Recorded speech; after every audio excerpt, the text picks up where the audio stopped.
Bienvenue chers amis au cœur de l'émission Homo Micro. Homo Micro, l'émission qui se prend en mots. Au cœur de la culture LGBT, QI+, Brahim Naik Balk, entouré de ses chroniqueurs, inonde de couleurs les ondes depuis 2004. L'aventure continue avec cette nouvelle émission qui commence maintenant.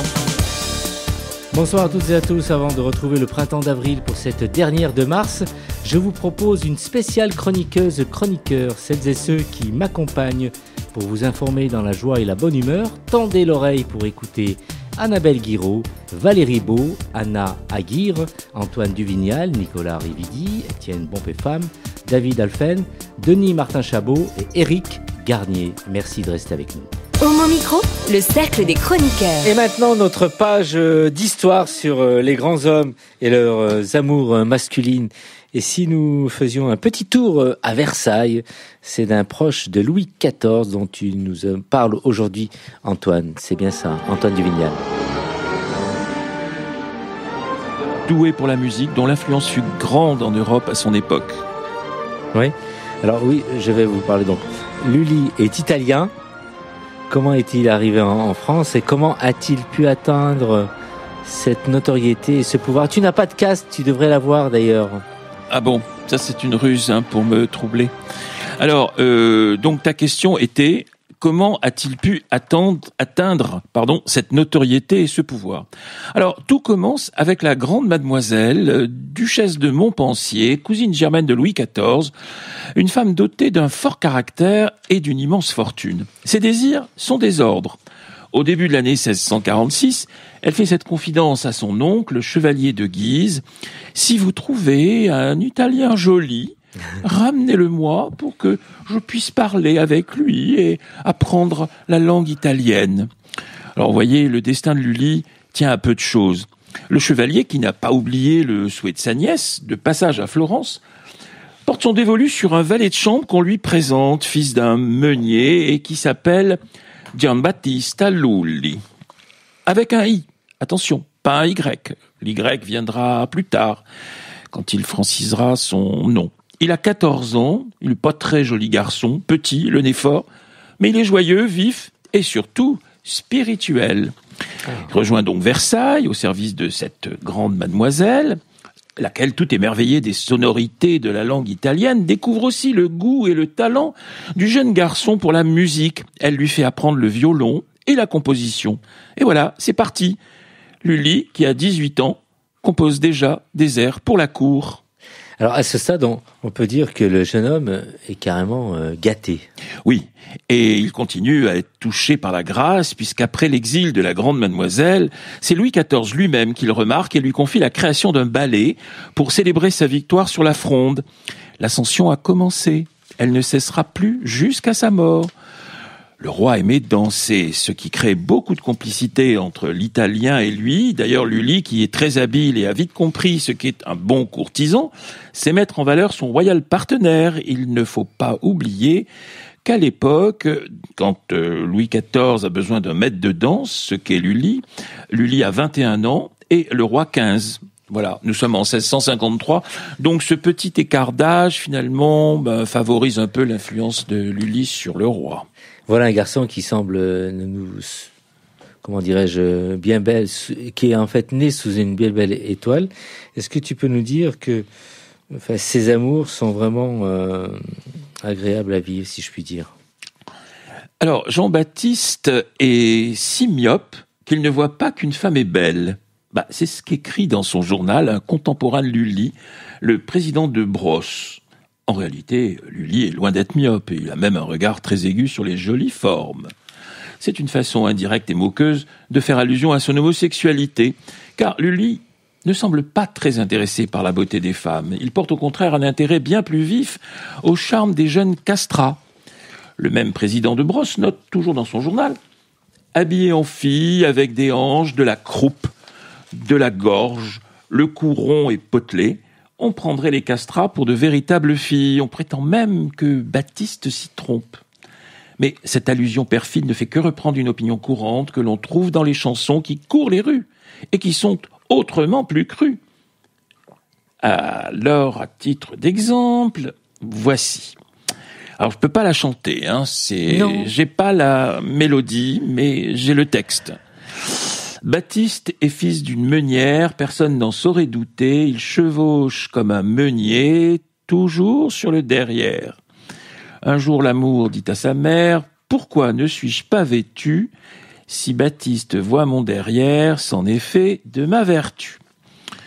Évidemment, c'est un petit poème. Hein. Vous avez été sensible à la rime, j'imagine. Ah. Alors, Lully ne cachait pratiquement pas son homosexualité.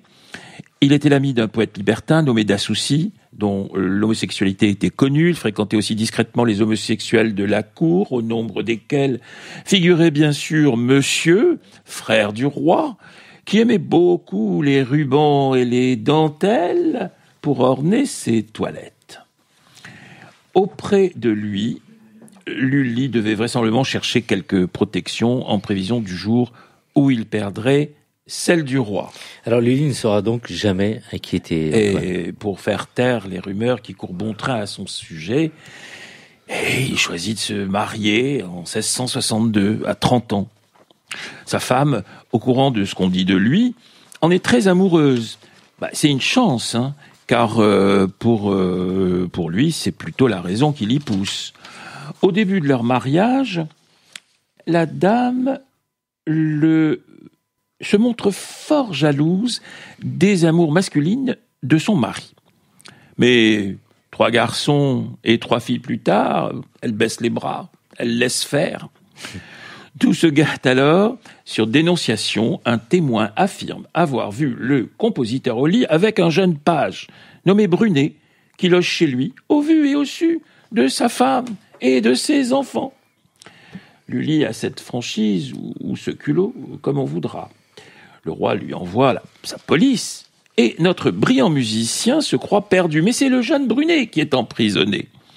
Craignant la torture, il avoue tout, absolument tout. Il raconte cette mode des fêtes romaines, qui sont en réalité des orgies, avec de jeunes garçons. Il donne moult précisions, et surtout le nom des grands seigneurs qu'il y a rencontrés. Aïe, aïe, aïe! Parmi ceux-là figure le fils du lieutenant général de police. Ça la fout mal, j'aurais tendance à dire. Et là, la situation se complique. Elle devient plus que délicate. La crainte du scandale est si grande que le roi décide d'étouffer l'affaire. En privé, il admoneste Lully. Mais il lui promet aussi d'oublier. Après tout ça, on pourrait se dire, ce pauvre Lully, sa carrière est ruinée, c'est raté. Eh bien, pas du tout. Bien au contraire, la faveur du roi ne cessera de grandir. Lully a tous les privilèges sur la musique. Il est interdit de chanter une œuvre musicale sans sa permission écrite. Tout théâtre utilisant plus de 2 musiciens doit lui payer une redevance. Ouais, ça paraît fou. Mais pour Louis XIV, Lully, c'est avant tout celui qui peut développer la qualité de la musique française, et c'est ce qui compte. Un parcours exceptionnel, mais une fin bien connue, plutôt stupide, je dirais. Ah oui, à l'époque, on battait la mesure, non pas avec une baguette, mais en frappant le sol avec une lourde canne. Ça vous a de la gueule, tout ça, mais ça peut être dangereux. Le 8 janvier 1887, Lully dirige un Tédéum écrit pour la guérison de Louis XIV. Il frappe malencontreusement son gros orteil, la blessure s'envenime, la gangrène gagne toute la jambe, et il meurt 3 mois plus tard. Ouais. Ce jour-là, on peut dire que ce n'est pas la mesure que Lully a battue, c'est son orteil. Une fin bien stupide pour un grand musicien. Ouais. Merci pour cette intéressante chronique, Antoine Duvignal. Homo Micro, le cercle des chroniqueurs. Annabelle, Art pour Riel, nom de Constance Debré, aux éditions Flammarion. Oui, alors Constance Debré, on se rappelle de la sortie de ses livres, Playboy en 2018, Love Me Tender en 2020. Et depuis le 2 février dernier, on peut désormais lire Non, un 3e roman qui fait partie des 20 meilleures ventes en ce moment. Alors commençons par le bandeau du livre. Constance Debré, crâne rasé, tatouage dans le cou, cheveux et yeux noirs, blouson de cuir noir, t-shirt pull noir, un décor sur fond noir. Constance nous regarde fixement, prête à nous délivrer une vérité des vérités. Dans ce livre, Constance conserve son style, une plume incisive, aiguisée, sans pitié. La différence, c'est qu'elle nous délivre une pensée davantage radicale, épurée de sentiments. Un récit exigeant pour démontrer la vérité des choses qui peuvent faire notre essence. À noter que Constance apprécie les écrits de saint Augustin, philosophe du IVe siècle. Alors on peut noter une certaine imprégnation de Constance à la théorie augustinienne, une pensée très marquée sur le moi, le renouveau, le mouvement, la quête de vérité des choses. Un rapprochement philosophique peut être dû à quelques similitudes d'existence entre les deux, même si 16 siècles les séparent. Commençons par le début du livre. Alors, on est saisi à sec par la mort, celle de son père. En même temps, elle a ce besoin puissant de solitude et d'aller nager, malgré le contexte. Nager, une activité indispensable pour l'écrivain. Nager, c'est pour mieux respirer, réfléchir, comprendre, avancer, progresser. Une constante depuis son premier roman, Playboy. Dans ce livre, on revient aussi sur un autre pan de son style de vie, c'est de vivre avec le strict minimum nécessaire et suffisant. Je ne dis pas posséder, car posséder, ça laisse la liberté, ça contraint le mouvement, ça embrume le chemin des renouveaux que pourrait nous offrir la vie. Extrait. Marcher vers le vide. Voilà, c'est ça. C'est ce qu'il faut faire. Se débarrasser de tout ce qu'on a, de tout ce qu'on connaît, et aller vers ce qu'on ne sait pas. Sinon, on ne vit pas. On croit qu'on vit, mais on ne vit pas. Sinon, on reste avec tout le bric-à-brac et on pense sa vie à ne pas vivre. Ce n'est rien d'autre que ça, ce qu'il faut faire. Ce qui compte, ce n'est pas être de gauche ou de droite, riche ou pauvre, ce n'est pas être homosexuel ou hétérosexuel, ce n'est pas vivre dans une chambre de bonne ou un château, être propriétaire ou locataire, marié ou pas marié. On s'en fout complètement de ça. Comme on s'en fout d'être une femme ou blanc ou noir ou d'avoir une famille, de ministre, de camé ou d'être orphelin, d'être victime ou coupable. C'est rien de tout ça. Libre, ça n'a rien à voir avec ce fatras, avec le fait d'avoir souffert ou pas souffert. Être libre, c'est le vide. Ce n'est que ce rapport avec le vide. Magnifique de vérité, non ? Et le titre, on en parle ? Non. N-O-M, comme le nom de famille. Et aussi comme l'homonyme, non. Expression de la négation. Si Constance devait présenter un programme politique, elle serait pour la suppression de l'état civil, de la famille, de l'enfance, l'héritage, l'autorité parentale. Elle serait pour l'abolition du mariage, de la filiation, du nom de famille, pour que les enfants soient éloignés de leurs parents au plus jeune âge. Elle serait contre la tutelle, la minorité, le patrimoine, le domicile, la nationalité. En fait, contre tout ce qui nous imprègne de valeurs, de codes, de croyances non vérifiées et qui nous établissent malgré nous. Ce livre, c'est le fruit de ses pensées depuis ces 5 dernières années.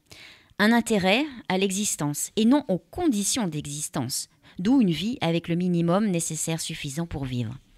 Ne pas se soumettre et faire ce qui lui correspond. En un mot, la liberté. Extrait. Il faut tout refuser. Refuser tout ce qu'il est possible de refuser dans la vie lamentable.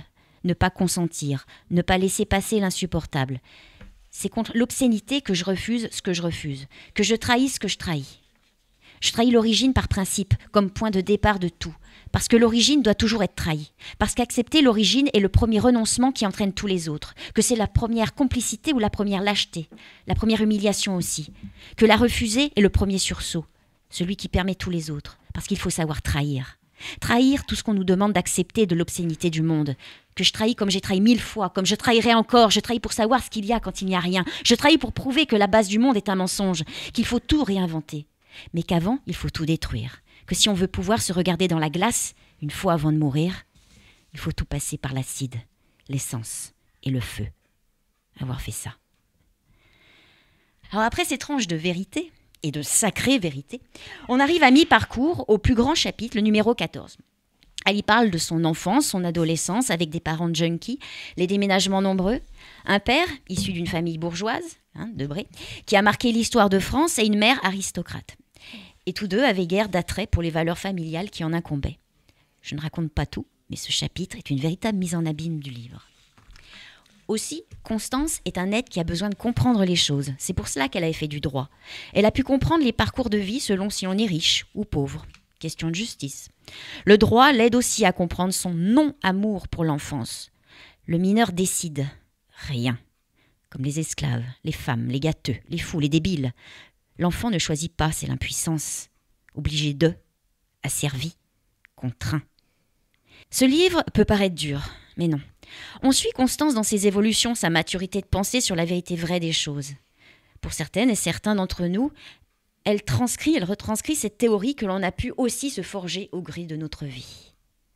Je ne dévoilerai pas la fin, mais la mort du père marque la fin d'une quête sur tout ce qui a trait à l'attachement et la transmission familiale.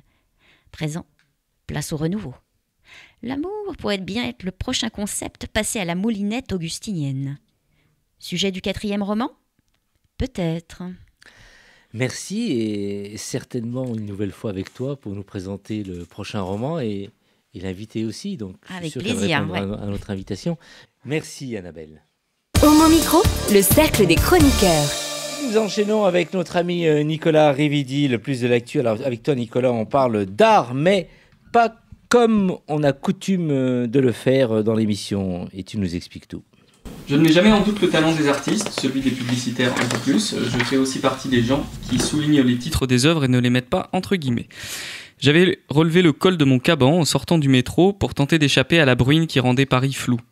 Les lumières bavaient comme si le monde était devenu une de ces toiles emblématiques qui ont fini par bouffer leurs auteurs. La pénombre faisait de moi ce flic alcoolique qui s'en va rendre une improbable justice, du moins le croit-il.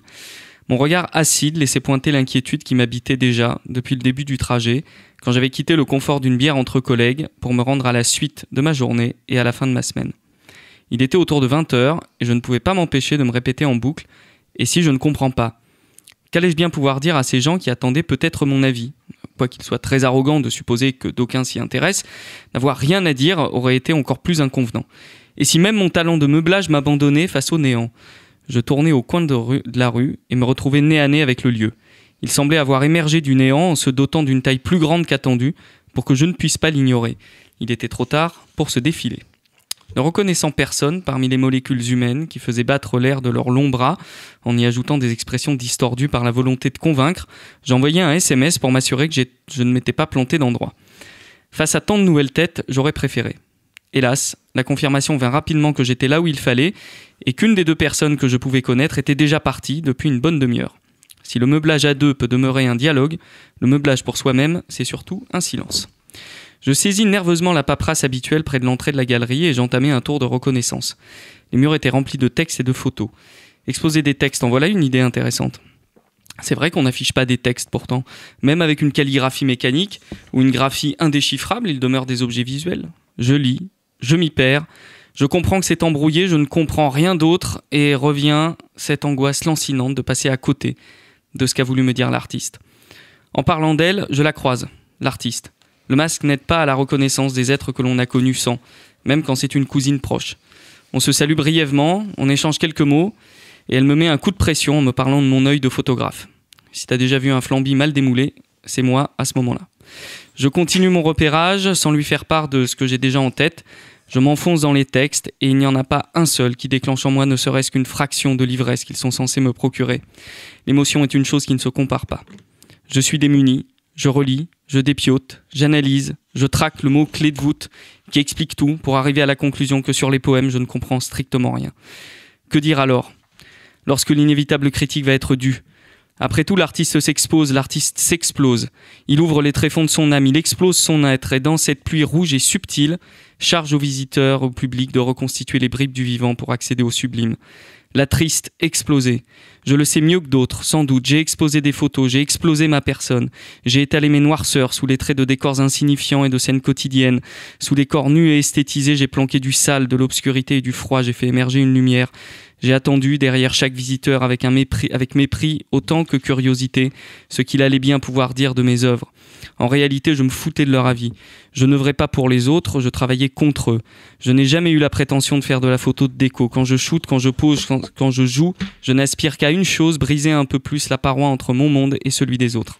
Qu'importe dans le fond qu'une personne qui n'a jamais recherché le monde invisible que l'artiste tente de projeter pour ses semblables ne comprenne pas une œuvre. Son avis ne calmera pas mes angoisses, ne comblera pas les soirs sans sommeil, ni n'empêchera les quêtes des couches étrangères et l'oubli qu'elles promettent. J'attendais juste qu'il le formule, son putain d'avis, pour pouvoir déceler dans son regard tous les détails qui font d'une part en un mensonge. Je me délecte de la bêtise de l'outrecuidant qui croit comprendre et qui pourtant ne voit que la surface d'un message cataclysmique.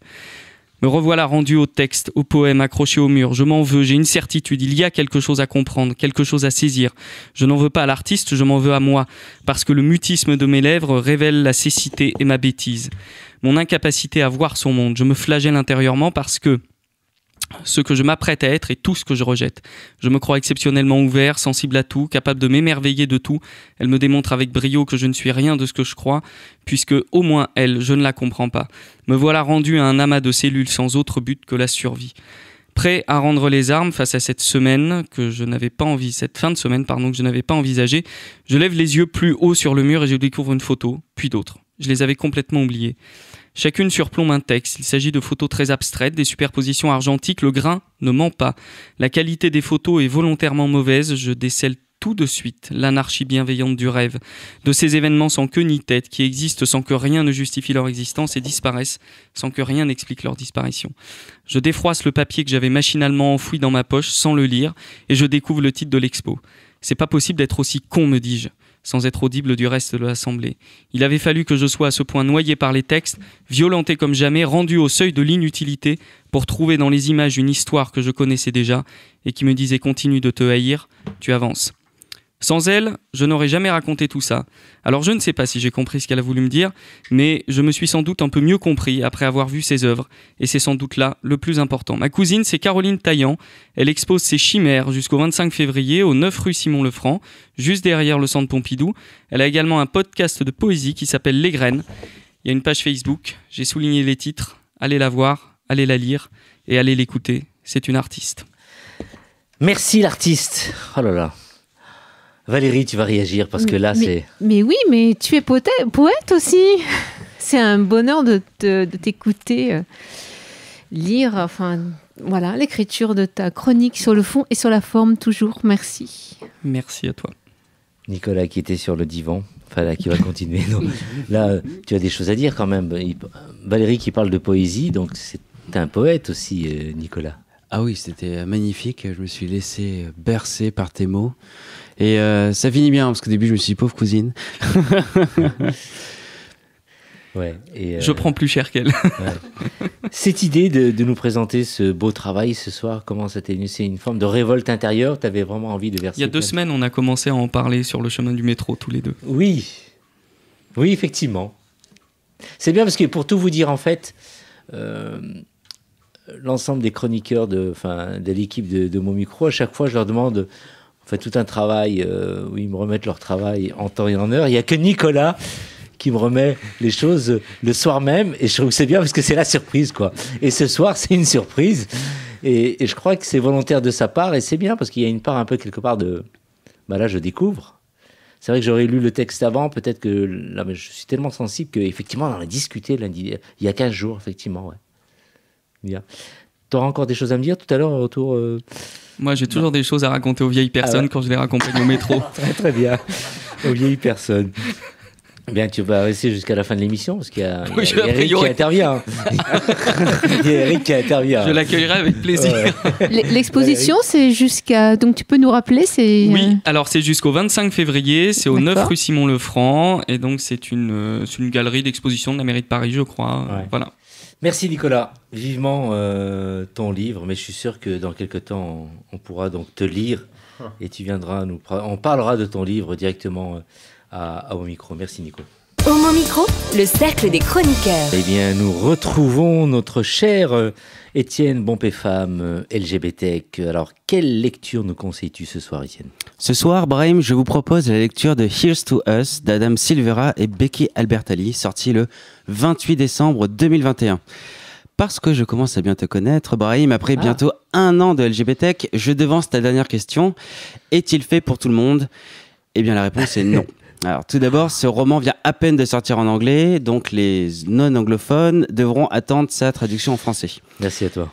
Et puis, il faut avoir lu et aimé, pourquoi pas nous, le premier volet de cette histoire.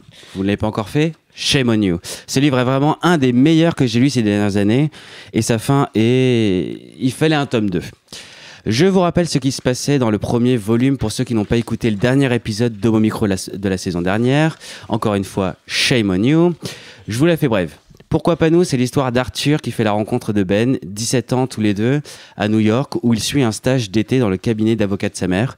Les deux se croisent dans un bureau de poste et c'est le coup de foudre. Manque de bol, un flash mob les sépare avant qu'ils aient pu échanger numéro de téléphone, profil Instagram ou pigeon voyageur. L'histoire aurait pu s'arrêter là, mais c'était sans compter l'envie brûlante d'Arthur qui va tracer Ben sur tous les réseaux, dans toutes les rues, dans tout l'univers. Dans ce deuxième tome, Arthur est en couple avec Mickey. C'est le petit copain idéal, ils partagent les mêmes études, les mêmes passions, toujours la comédie musicale. Ils avaient prévu de passer l'été ensemble, mais l'univers en a décidé autrement. Arthur a été reçu pour un stage d'assistant de l'assistant du meilleur metteur en scène de l'Off-Broadway à New York. Ça ne se refuse pas, et il va donc accepter. De son côté, Ben n'est pas en couple. Il est dans une relation compliquée. Son plan cul, plus beau gosse tumeur la gueule ouverte, ressemble davantage à un plan cœur qui ne dit pas son nom. Donc, son plan cul lui permet de se reconnecter avec ses origines mexicaines. Il lui apprend même à parler espagnol. Ils ont donc tout pour être ensemble, sauf qu'ils ne le sont pas. Bien sûr, les deux ex-petits amis vont se retrouver, mais leur histoire est du passé, non ? Arthur a un petit ami et Ben a quelque chose, dirons-nous. Pourtant, ce passé semble vouloir revenir par vagues et les submerger. Et si l'univers ne voulait pas les laisser tranquilles ? Et dis-nous, c'est bien tout ça ? Non, Brahim, c'est pas bien, c'est génial. Alors tout d'abord, j'ai énormément de plaisir à retrouver mes deux personnages préférés. Adam Silvera et Becky Albertalli sont talentueux. Ils ont réussi à faire évoluer les personnages de Ben et Arthur. Fini le lycée, bienvenue la fac. Tous les deux restent profondément les mêmes. Arthur parle toujours autant, croit toujours dans les signes de l'univers et est toujours absorbé par les comédies musicales. Cette fois-ci, Six. Ben, quant à lui, est toujours refermé sur lui-même et coincé dans sa vie. Ses origines non assumées restent un poids, presque une honte, dont cette fois, il essaie de se départir. Ce roman est très réussi. La tension entre les deux personnages tient de la première page du roman à la dernière de l'épilogue. Il est très drôle, avec par exemple un énorme clin d'œil au premier livre dans l'épilogue, ou avec le personnage loufoque de Dylan. Même si le roman est classique, si certaines intrigues sont prévisibles, j'ai adoré ce livre pour ses personnages justes, touchants et addictifs, mais aussi pour les rires et les larmes de joie et de tristesse qu'il m'a tirés. Mais surtout, il m'a replongé dans mes années fac où, moi aussi, j'étais perdu entre l'amour qui vous prend aux tripes, irrationnel avec la force des raz-de-marée, cet amour rencontré presque trop tôt qui se construit dans l'espoir, se brise dans l'illusion, imagine se rebâtir un jour parce qu'il ne peut pas vous lâcher, vous maintient éveillé la nuit, vous guide dans la journée, mais dans l'impossibilité vous plonge dans une déprime qui refuse de dire son nom. Cet amour qui m'a bâti, m'a construit et m'a fait grandir, mais était-il comparable à cette relation cérébrale, pépère, rationnelle, calme comme le cours d'une rivière en été, mais pratiquement aussi sèche ? Bref, une relation stable, mais un amour qui ne veut pas venir. Here's to Us, d'Adam Silvera et de Becky Albertalli, c'est exactement ça. Qui dois-je et qui puis-je aimer ? Sauter sans parachute ou vivre sans jamais décoller ? Becky Albertalli, ça me dit quelque chose ça. Ah, je vois que tu ne perds pas le fil de mes chroniques, Ibrahim. Oui. Tu as raison, c'est la 3e fois que je parle d'elle. Elle est l'autrice de Love Simon, qui a été adaptée en Love Victor pour Disney+. Ses personnages ont toujours réussi et ceux de la série ne sont pas en reste. Ils génèrent toujours du bonheur chez moi et la nouvelle qui est tombée il y a 2 semaines m'a de fait fait tomber en dépression. Love Simon revient pour une saison 3 le 15 juin 2022. Yay! Mais ce sera une saison tronquée en 8 épisodes. Oh. Mais surtout, ce sera la dernière saison. Sniff, sniff, sniff. Cela dit, ne pleurons pas avant d'avoir mal. Dégustons le dessert de ce menu en 3 plats. Et si vous n'en avez pas assez des personnages de Becky Albertalli, plongez-vous dans Here's to Us et tombez amoureux d'Arthur et Ben comme je le suis. Vous écrivez, vous lisez tous l'anglais. Je pense que vous êtes convaincu. Vous allez lire ce livre. Nicolas, naturellement, oui. Mais je lis peu, Brahim, tu sais. Je n'y crois pas. Mais il y a la série Love Simon. Oui, bah ça, oui. Valérie, convaincue ? Eh bien, écoute, ça donne envie de lire. Mais du coup, il y a quand même un premier tome, c'est bien ça, la traduction française ? Oui, pourquoi pas nous, est sorti en français. Bon, donc comme j'ai déjà un petit peu de retard, je vais commencer par le tome 1. Et c'est chez quel éditeur ? Oh punaise. Non, mais c'est pas grave, on le rappellera. Nicolas ? C'est pas une question piège, mais c'est toujours intéressant. Nicolas ? Oui, pour avoir une réponse un peu plus étoffée, moi ce que je trouve vachement bien, parce que alors autant je connais pas cette histoire-là, par contre Love Simon, je vois à peu près, j'ai vu le film, etc. Et pour faire écho à ce que disait Rudy tout à l'heure, ça fait du bien aussi d'avoir des histoires niaises, positives et heureuses pour se remonter aussi un peu le moral. Et je pense que ça contribue aussi beaucoup à l'empowerment et à ce qu'on peut et à la facilité de vie qu'on peut acquérir malgré tout. Et donc rien que pour ça, je pense que c'est effectivement super réconfortant à lire. Et donc la maison d'édition de Here's to Us est Quill Tree Books. Merci à toi, Étienne. Homo Micro, le cercle des chroniqueurs. On va entendre maintenant une douce voix et une grande voix à Homo Micro. J'écris ton nom avec Valérie Beau. Merci Brahim. Alors, Les femmes lesbiennes de Berlin, 1928, c'est un ouvrage découvert à la librairie du Mémorial de la Shoah. Je vous alerte, l'exposition homosexuelle et lesbienne dans l'Europe nazie est visible jusqu'au 28 mars prochain, au Mémorial de la Shoah, donc à Paris. À ne pas rater, vraiment très riche. Enfin, on parle de ce sujet. Il y a des sujets de recherche. Après mes chroniques consacrées à Anne-Marie Schwarzenbach, Erika et Klaus Mann, partons à la découverte du Berlin lesbien avant le nazisme. L'autrice de ce livre, de ce guide même, Ruth Margaret Rolig, née en Pologne en 1878, elle fut l'une des chroniqueuses les plus populaires de la scène berlinoise. Après avoir travaillé dans une maison d'édition, à 35 ans, elle publie son premier roman, Soupir dans l'obscurité, en 1913.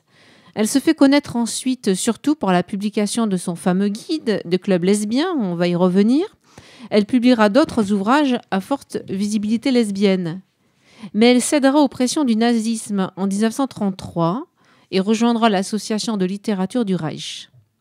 Mais cela ne l'empêchera pas de voir inclure ses publications dans la liste des écrits nuisibles. Elle survit à la Seconde Guerre mondiale et arrêtera de publier. Elle meurt à l'âge de 91 ans en 1969. Revenons à l'ouvrage Les femmes lesbiennes de Berlin, 1928. Il est préfacé par le fameux Magnus Hirschfeld. Il nous précise: le but du livre est avant tout d'éclairer le commun des mortels sur la manière d'être, le caractère et les habitudes de ce groupe d'individus, afin d'éradiquer des préjugés fortement ancrés et de mettre un terme à l'injustice qui s'ignore et aux iniquités qui frappent des personnes de sensibilités différentes. Ce serait au plus haut point injuste et indigne d'une époque éclairée, aspirant à être humaine, que de leur nier tout droit à existence, un droit auquel l'humanité homosexuelle peut prétendre autant que les homosexuels. Puis, au tour de l'autrice de nous présenter directement son livre.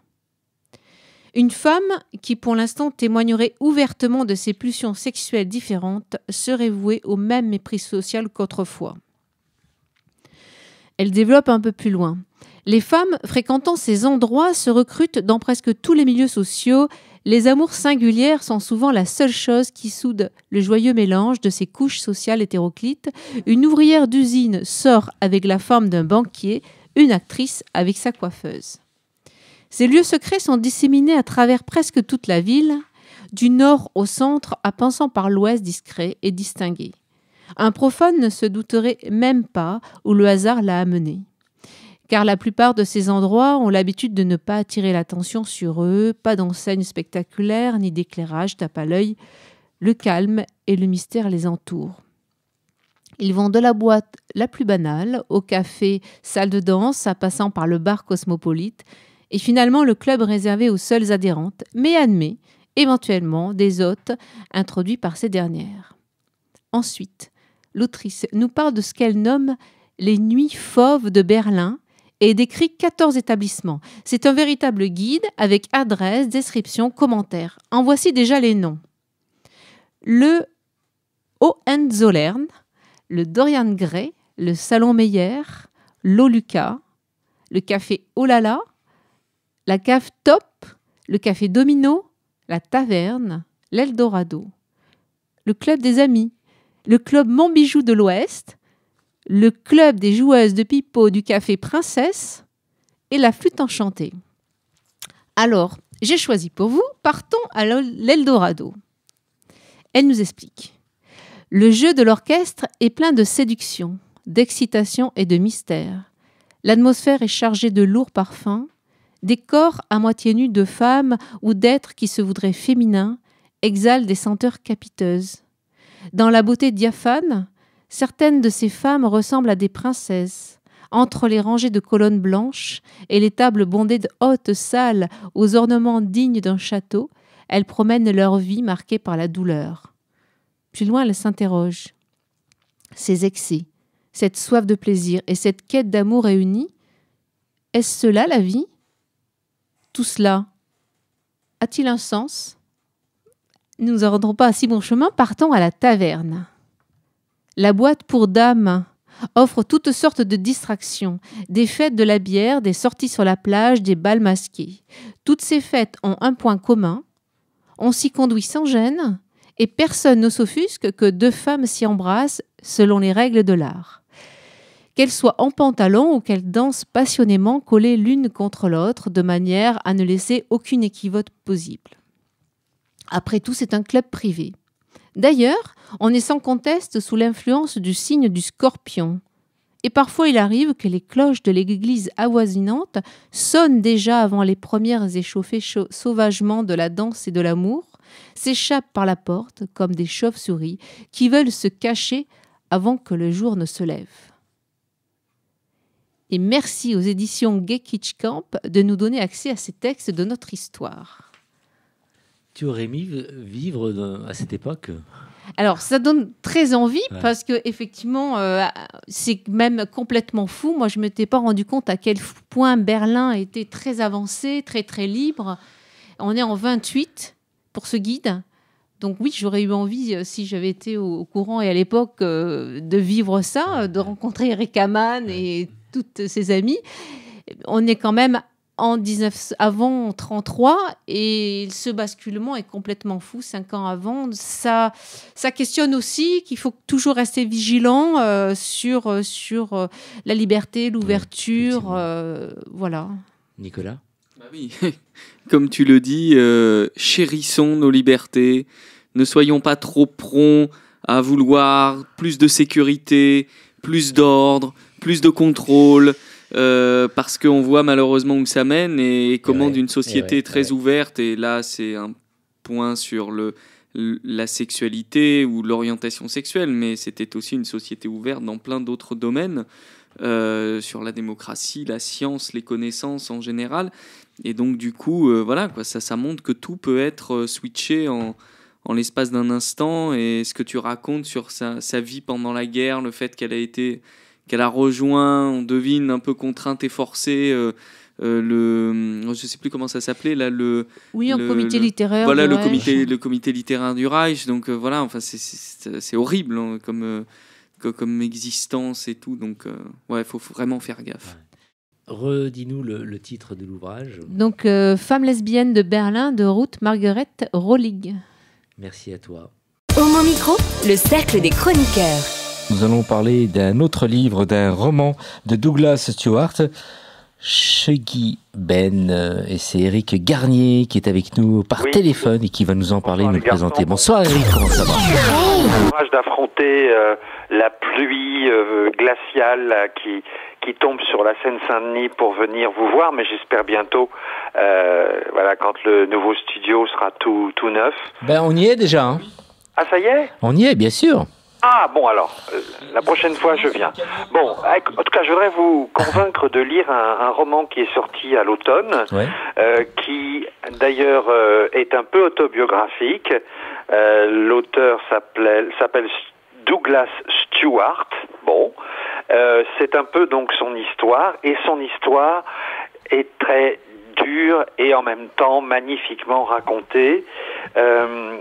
En plus, ça donnera un peu de baume au cœur à tous les gens comme nous qui essayons d'écrire et d'être publiés. Eh bien, ce livre, qui a eu quand même finalement le plus prestigieux prix anglais de littérature en 2020, le Man Booker Prize, eh bien, Douglas Stewart a envoyé à 44 éditeurs. Il a eu 43 refus.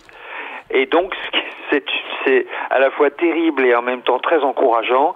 C'est-à-dire qu'il faut jamais baisser les bras si on porte un livre auquel on tient et qu'on voudrait être publié. Alors, on est à Glasgow, en Écosse, dans les années 80. c'est pas Valérie Pécresse qui dirige le pays, mais c'est Margaret Thatcher. Bon, elles ont peut-être un peu le même programme. En tout cas, on est dans la petite classe moyenne qui connaît le chômage.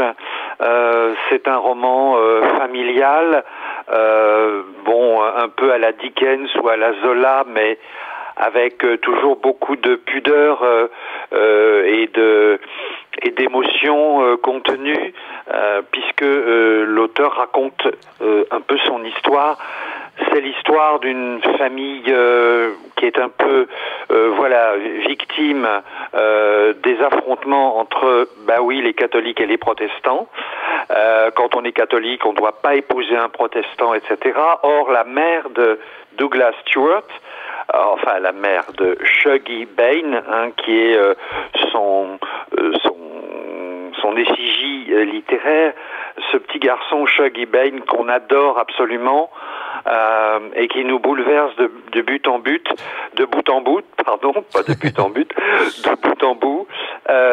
eh bien il est pris, comme beaucoup d'enfants hélas malgré eux, dans les problèmes de couple, des parents, des familles recomposées, et surtout il a un petit problème en plus, si je puis dire, c'est que on le comprend très vite, il sera homosexuel, ce petit garçon, et on ne sera pas surpris de toutes les brimades, de toutes les méchancetés qu'il se ramasse comme ça, malgré lui. Ce qui est bouleversant, c'est que sa mère, Agnès, qui a été une très belle femme et qui ne s'est pas remise d'une rupture avec le père de Shuggie, eh bien, cette femme est alcoolique. Et c'est un grand roman bouleversant et terrible sur l'alcoolisme féminin.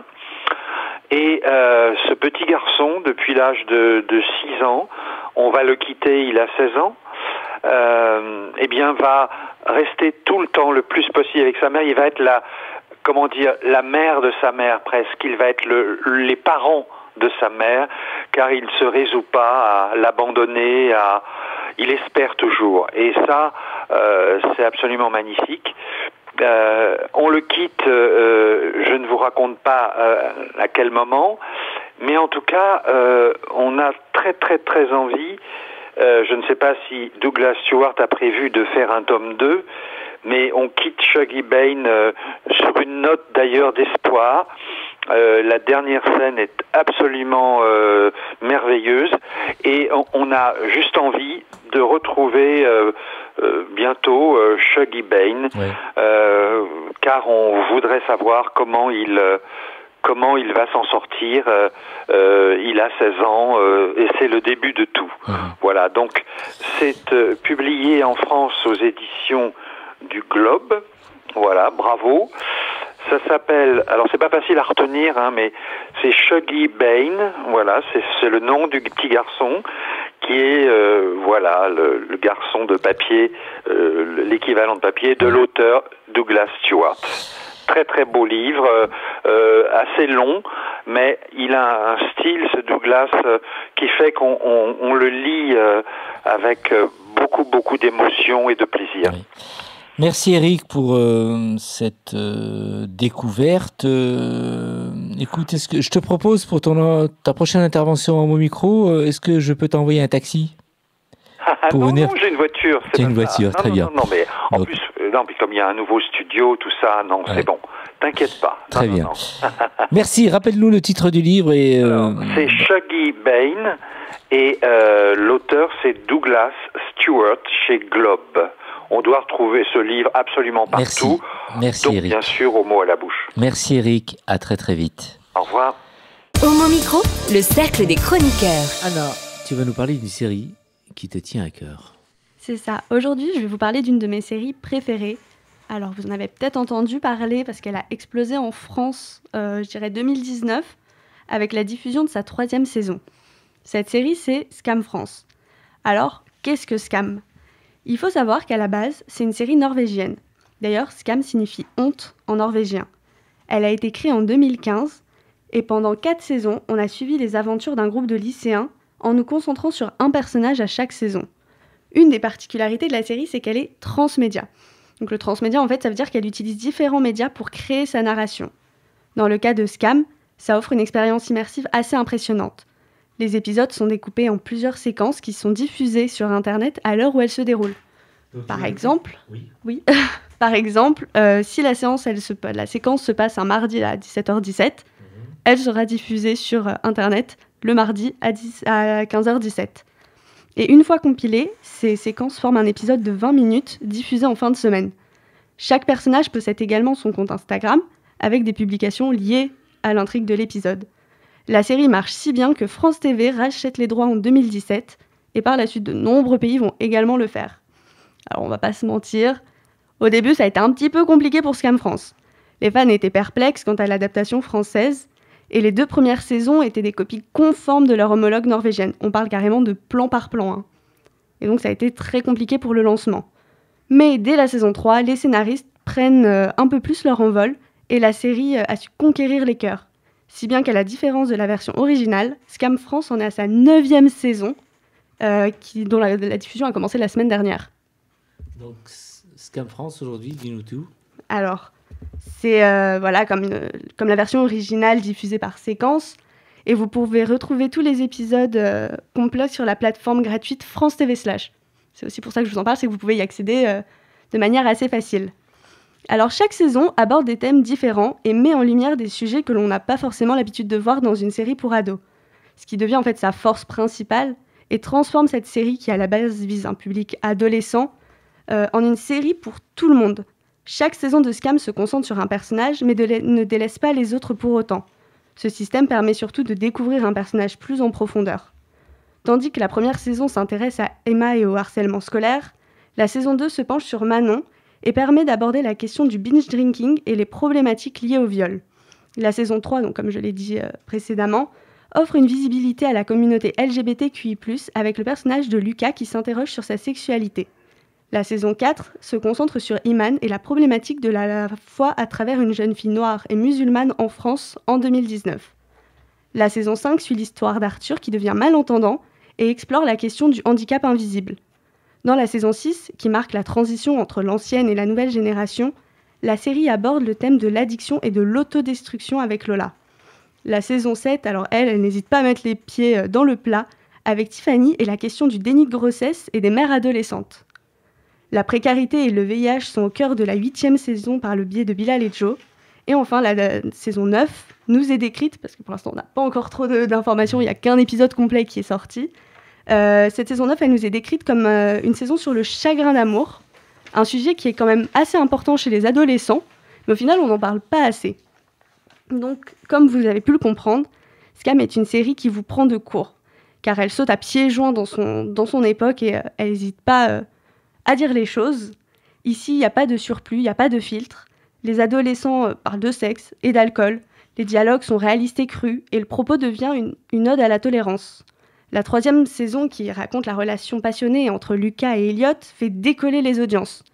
Des baisers intimes sans dissimulation, un propos sur l'acceptation de soi, le harcèlement, les troubles psychiques et le regard des autres sont au cœur de cette saison, ce qui lui a permis de gagner un Outdoor, donc un prix de la visibilité LGBTQI+, décerné par l'Association des journalistes LGBTQI+.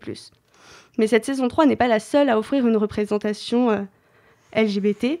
Quasiment toutes les saisons nous offrent un personnage appartenant à la communauté. On a un personnage par exemple qui est bisexuel, on nous parle de transidentité, on a un couple de femmes. Donc on a vraiment en fait tout le spectre quasiment de la communauté LGBT qui est exploré. Et outre cette représentation, la série fait preuve de diversité, aussi bien dans les thèmes que dans les personnages.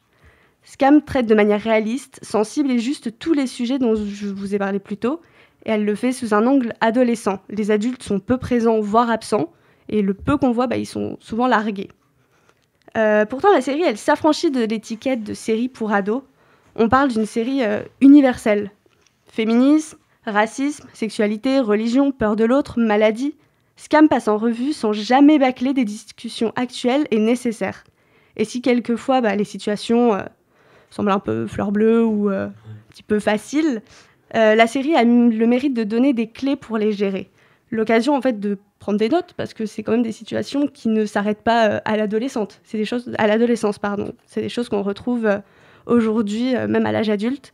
Et en fait, c'est une série qui est assez éducative, j'ai envie de dire, son but, c'est d'informer sur ces sujets-là dont on parle pas beaucoup. Pour en revenir un peu sur la communauté LGBTQI+, en fait, ici, c'est banalisé. On retrouve ces questionnements qui vont avec, donc typiquement la découverte de sa sexualité, par exemple, mais c'est normal. Il n'y a pas de polémique, il n'y a pas de perso meurtri, comme on a l'habitude de voir dans les séries. C'est-à-dire que oui, ils vont rencontrer des difficultés, mais c'est pas juste par plaisir du scénariste, en fait. C'est parce que c'est un vrai questionnement et c'est un vrai message à faire passer. Les personnages de Scam sont tous plus attachants les uns que les autres et s'éloignent des clichés. Aucun n'est complètement bon, peu sont vraiment méchants, ils font tous des erreurs, ils font tous des découvertes, ils grandissent au fil des épisodes et c'est un des points forts de la série. Il est facile de se reconnaître dans ces adolescents et leurs problématiques, même quand on a dépassé l'âge de l'adolescence. Alors, ne vous arrêtez pas à cette idée que c'est qu'une série pour ados, que c'est pas intéressant pour des adultes de regarder, car bien au contraire, le message est universel et intemporel et peut vous parler plus que vous ne le pensez. Puis bien sûr, la réalisation est exceptionnelle, donc je conseille vraiment à tout le monde de regarder cette série. Prochain sujet, tu as déjà une idée en tête? Oh là, tu m'en demandes beaucoup. Tu voulais réagir, Annabelle? Série bienveillante telle que celle-ci, et en plus diffusée sur une chaîne publique, mais pourrait faire un très bon outil éducatif dans les écoles pour sensibiliser les jeunes. Effectivement. Voilà.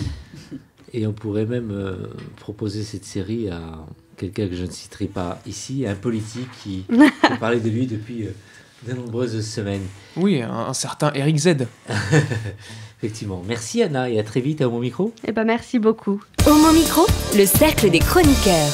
Aujourd'hui, dans sa chronique Planète Arc-en-Ciel, Denis Martin Chabot nous parle de la reprise des voyages et des destinations touristiques des LGBTQIA+, après 2 ans de pandémie. Partira pas.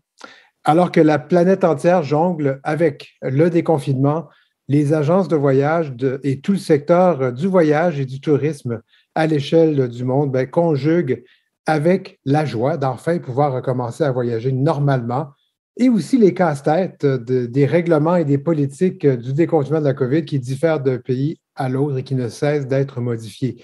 Donc ça, c'est un portrait là, de la situation récente qui n'est pas différent, qui nous rappelle les 2 dernières années de la pandémie pour l'industrie touristique mondiale. Pascal Chalmel est président de Voyage LGBT au Québec. Il rappelle ce qu'on a vécu. Eh bien, disons que ça a été 13 mars 2020 a été comme une date que je vais retenir toute ma vie parce que c'est là que tout a commencé. Et puis, on nous a avisé qu'il fallait annuler tous les voyages. Donc, moi, j'avais beaucoup à l'agence, on avait beaucoup de départs, tout ça. Donc, ça a été, je dirais, 6 à 8 mois d'annulation de voyage, de trouver une solution pour nos clients, de les aider dans leur démarche parce que personne ne s'attendait à ça. Et puis, après ça, il y a eu une petite accalmie, puis il y a eu un petit peu de reprise de voyage, là, je dirais, les 6 derniers mois qui viennent de passer, on a eu le 15 décembre. Donc, le 15 décembre qui a été un peu la même chose, avec Omicron, tous les gens qui avaient réservé. Pascal Chalmel, président de Voyage LGBT au Québec. M. Chalmel explique que tout le secteur touristique a dû se serrer les coudes pour ne pas sombrer, alors que les gouvernements du monde interdisaient les voyages non essentiels ou imposaient des tests de dépistage et le confinement aux frontières. Alors tout cela tire à sa fin. Donc on peut commencer à planifier ses vacances dans le sud, du moins, soit au printemps ou l'hiver prochain. En fait, il n'est pas rare de voir des soldes vers les Antilles, l'Amérique centrale et l'Amérique du Sud pour des départs qui auront lieu donc en avril ou en mai. Ça, c'est pour ceux à qui ça manque d'aller en voyage dans le Sud en avril ou mai, parce que je ne sais pas si mauvais que ça au Canada, mais quand même. Donc, on peut trouver des voyages, des vols, des forfaits. Et on parle là-dedans de destinations qui sont privilégiées pour les communautés de LGBTQIA+. On parle donc de la République dominicaine et de Puerto Vallarta au Mexique, qui sont à nouveau accessibles. Et quant au retour du voyage entre le Canada et l'Europe, c'est maintenant ouvert. mais compte tenu de la guerre que la Russie mène en Ukraine, même si les vols sont de retour, les voyageurs craignent. On écoute à nouveau Pascal Chalmel. Les 3 destinations après pour l'Europe, c'est sûr que là, on est dans un climat en ce moment, je te dirais bien franchement, que même moi, je fais « Ah, OK, il va se passer quoi avec l'Ukraine, la Russie, tout ça ?» Je le ressens un peu dans les inquiétudes de clients qui ont acheté de l'Europe pour cet été, qui se posent des questions justement parce qu'on est dans l'incertitude. Donc, un retour à la normale à petits pas. Peut-être que d'ici 1 an, les choses reviendront entièrement à la normale et j'irai vous voir à Paris, à partir de Montréal. Homo Micro, le cercle des chroniqueurs. Et oui, Brahim, ce soir, je vais vous parler un petit peu, vous introduire l'histoire du drag. On reçoit, ce soir 2 drag queens avec nous et je ne pouvais pas parler drag queen sans un petit peu donner de contexte. Le drag et son histoire en version courte ce soir, il y a se travestir et se travestir. À la base, en anglais, to drag, c'est traîner quelque chose ou glisser. Glisser vers un autre genre, glisser vers un autre que l'on n'est pas. Les drag queens, qui sont aujourd'hui des symboles de liberté progressiste, tiennent une partie de leur origine dans une histoire parfois moins glorieuse. Alors oui, très tôt, certains souhaitent déjà tordre les codes du genre avec le drag, mais d'autres se travestissaient pour des raisons sexistes ou racistes. En Europe, par exemple, le théâtre a été longtemps réservé exclusivement aux hommes, aux comédiens munis d'un pénis, et oui, pas de femmes sur les planches, donc les rôles de femmes étaient joués par des hommes qui se travestissaient en femmes. Dans les pays occidentaux toujours, les personnes de couleur étaient également interdites sur scène et même partout. Faut être honnête, on pouvait donc voir des hommes blancs qui se costumaient et se maquillaient en noir, le fameux blackface, dont on a beaucoup parlé récemment, tout ça uniquement dans le but de se moquer publiquement des personnes noires. Et le mot drag était déjà employé par les anglo-saxons dans ce contexte-là. Pied de nez à tout ça, heureusement, c'est justement un homme noir qui est considéré comme la première drag queen. En tout cas, lui se considérait comme la première, Queen of Drag, pour le citer. Je parle de William Dorsey Swann. Il est né esclave dans le Maryland en 1880. Et après la guerre de sécession, libre enfin, propriétaire d'une ferme, William a commencé à organiser les premiers balls, des rassemblements et des concours de danse queer. Aidé par 2 de ses 13 frères et sœurs, ils étaient nombreux. William a d'ailleurs fait l'objet de plusieurs arrestations par la police pour travestissement en femme. Depuis, les drag queens et drag kings sont devenus les porte-drapeaux des émeutes et des révolutions LGBT. Par exemple, l'émeute de Cooper Donuts à Los Angeles en 1959, première manifestation LGBT aux USA. Compton Cafeteria à San Francisco en 1966 en soutien à la communauté transgenre. Et enfin, très connu, les émeutes de Stonewall à New York en 1969, pour ne citer que celle-là. Et c'est donc sans complexe que le mouvement drag était prêt à s'emparer du monde à l'aube d'une société plus queer, plus juste et plus fun. Homo Micro, l'émission LGBTQI+, qui se prend au mot. Voilà, c'était une façon pour moi de les remercier, sans oublier bien sûr Amy Aguirre, Nathan Hilero et Mathieu Zawadzki qui assurent la réalisation. À très vite pour le 28e épisode de la saison 17. Prenez soin de vous. Ciao, ciao. Hey! Oh non! Cette émission est maintenant terminée. Mais, un conseil, retrouvez l'ensemble des podcasts d'Homo Micro, l'émission qui se prend au mot, sur toutes les bonnes plateformes de streaming.